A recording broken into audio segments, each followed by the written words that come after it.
Hi everyone, this week we're talking about prude shaming, which is an issue that I feel doesn't get talked about enough in feminist circles, but it is really important that we recognise what it is and how dangerous it can be.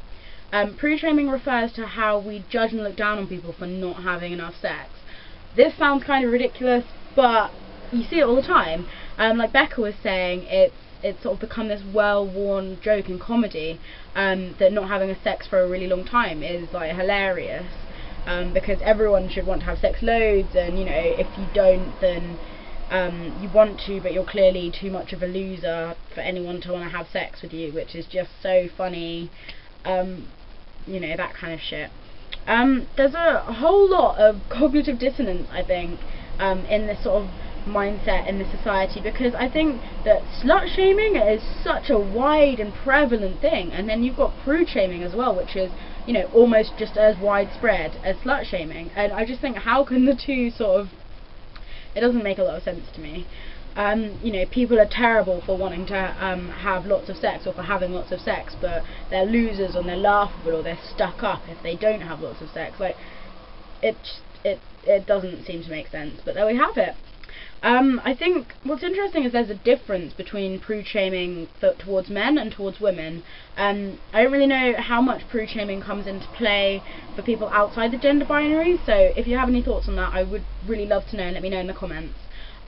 Prude shaming for men tends to take the form of, you know, laughing at men for how pathetic they are because they can't find someone to have sex with them, and how weird and unmanly it is if they don't want to have sex.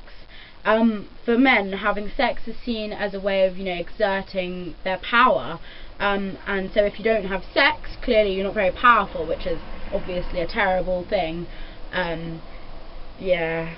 This is dangerous as hell. Like, if you're making someone feel like a loser for not having sex, then you're telling guys that their self-worth is, and their power, and is based on how many women they can stick their penis in. I think, which is, it can make men feel like a failure, you know, if someone doesn't want to have sex with them, and when you put sex on this massive pedestal, then people will go to a lot of lengths to get there, so it's fucking dangerous.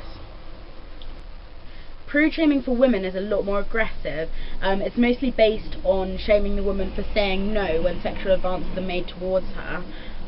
It doesn't seem to be such a thing for women who don't tend to want sex a lot, like, to get shamed, but as soon as they reject someone, the shaming starts.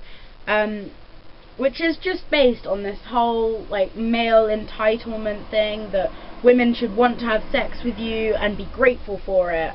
And women get a lot of shit for rejecting sex and for rejecting sexual advances, and that can be scary. This is also dangerous as hell because it makes it very, very difficult for women to say no. If you know that when you tell this guy that you don't want to have sex with him, that he might get aggressive and yell at you or assault you or call you a stuck-up bitch, like, then you're going to find it hard to explicitly say no.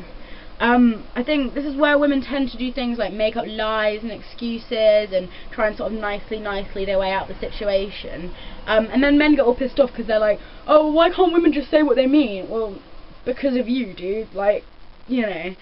I think we have such issues with directly saying no that sometimes men will not get it, and won't pick up on it when we're trying to say no, but we're trying to do it in a subtle way and without pissing them off or being seen as a prude. And couple this with the prude shaming of guys, and, you know, how sex is on this massive pedestal for them, and how they're shown, you know, it's something they must do to assert their power.